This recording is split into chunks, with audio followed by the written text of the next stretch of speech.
Toonware, The Legend of Lara Croft, episode 5, and this episode is, like, this show, as much as is bing, bam, boom, big explosions, over-the-top action sequences because it's animation, so they can do the whole, like, she's on a motorcycle, and she goes into a church window, and then she goes into another end to the church window, and then a water tower comes along and sweeps everything away but her, and then she lands on top of the train. Like, yeah, you can do stuff like that.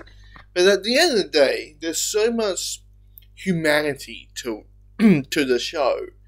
There's so much heart towards it. There's so much of, like, yes, essentially it's about grief. And, you know, it ain't Lara Croft if she ain't having some daddy issues.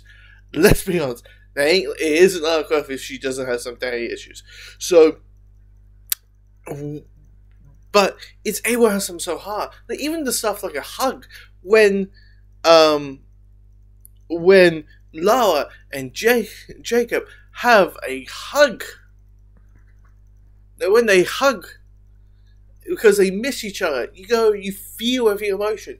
At the end, when they clearly at some point the final stone is in Africa some point, Zulu to be exact, and the Zip is like, you know what, you can turn this slide into a water slide if you really think about it. She's like, when you're staying there, that's where my mother taught me this. Over there, I had an argument with my dad because should we dig in the middle of a thunderstorm, so forth and so forth. There's too many memories. This is why this room stays where it is. There's so much of it. Meanwhile, you know, we're dealing with the end of the world. We're collecting stones to prevent the end of the world. We're doing with, you know, zombie trains, and, like, we're doing all the crazy stuff that, you know, you want from a Tomb Raider, you know, action and all that, and that. Plus, you know, we get a little bit more layers towards our villain. Towards Charles, and his whole thing, his upbringing, how he was kind of raised, you know, since 13, he was in Dewey, kind of like the good kid who got, you know, went into prison for, you know, because people point the fingers at him or something, and you know, and led him this way, and led him this path of it.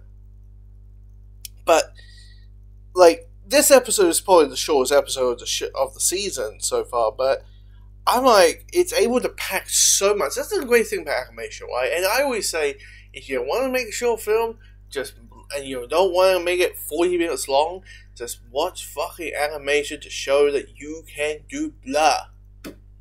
You know, you can tell your story. Maybe, you know, you can't do the crazy action sequences like this show does, but it kind of shows that you can tell a gripping story in 20 minutes. And it's, like, I care for Lara, I care about these characters. Now, it could help that, you know, I did play them, I did play the rebooted trilogy, so it could easily be that. But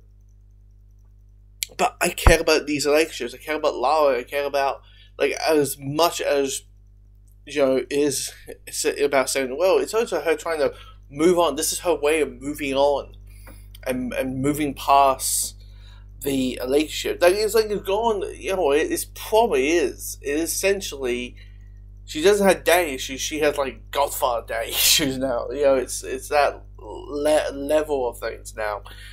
But I'm watching this episode, and I'm digging it. And, you know, we only got 3 episodes left. We got 6, 7, 8.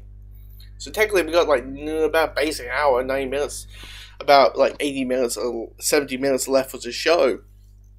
And it's going to, you know, here in the end, we're going to get the final stone, find out what that final stone does. It's, also, I do like the wife, you know, Jacob's wife, who's all about, you know, there's no point in having a wedding if there's no, you know, if the world's heading to end, if there's no wedding to go to, and then Lara, you're off the damn wedding list. Like, you know, that's a good joke. But yeah, but it also kind of shows how, you know, global Lara is. You know what I mean? Like, each episode, Lara bumps into someone that she knows in that particular location that helps her on the way.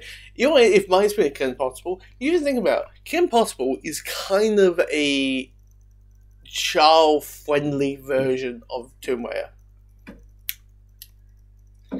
Seriously, are you not afraid that if beep beep beep, you're not, you're just waiting for Lara to say, "Oh, so not the drama,"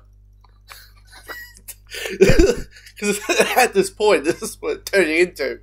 But anyway, if you've seen the episode, comment below.